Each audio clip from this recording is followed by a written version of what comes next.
ఆ కాలంలో ఎక్కువగా ఆహ్, చిరంజీవి గారికి ఫ్యాన్సు, బాలకృష్ణ గారికి ఫ్యాన్సు, వెంకటేష్ గారికి ఫ్యాన్సు, ఆ తర్వాత నాగార్జున గారి ఫ్యాన్స్ ఉండేవారు. వాళ్ళు డ్రెస్సుల్ని ఎక్కువ ఇమిటేట్ చేసేవారు. ఎస్పెషల్లీ అప్పుడు వాళ్ళ హెయిర్ స్టైల్స్. నాగార్జునకి ఇక్కడ దాకా హెయిర్ ఉండేది బాగా. యాక్చువల్‌గా నేను అనుకుంటాను 'హాట్ టార్గెట్' అనుకుంటాను. 'వ్యాండమి' సినిమాలో 'వ్యాండమి' హెయిర్ స్టైల్ అది యాక్చువల్‌గా. కాకపోతే ఏంటంటే తర్వాత నాగార్జున ఫ్యాంట్లు వేసేవారు. ఒక రకంగా ఆ ఫ్యాంట్ ఇంత పొడవుగా ఉండేది.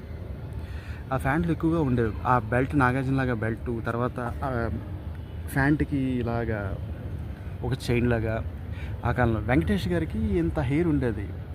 వెనక సైడ్ ఎక్కువగా. అది 'సూపర్ పోలీస్' ఆ సినిమాలో కనిపిస్తుంది. ఆ కాలంలో ఎక్కువ స్టైల్స్ గట్రా ఫాలో అయ్యారు బాగా. ఆ డ్రెసెస్ కూడా ఎక్కువ ఫాలో అయ్యేవారు. ఎస్పెషల్లీ సెలూన్ షాప్‌లో అలాగా డిజైన్ చేసేవారు విపరీతంగా. చిరంజీవి గారి హెయిర్ కట్ అయితే ఇంకా ఆల్మోస్ట్ చాలామంది ఫాలో అయ్యేవారు ఆయనది.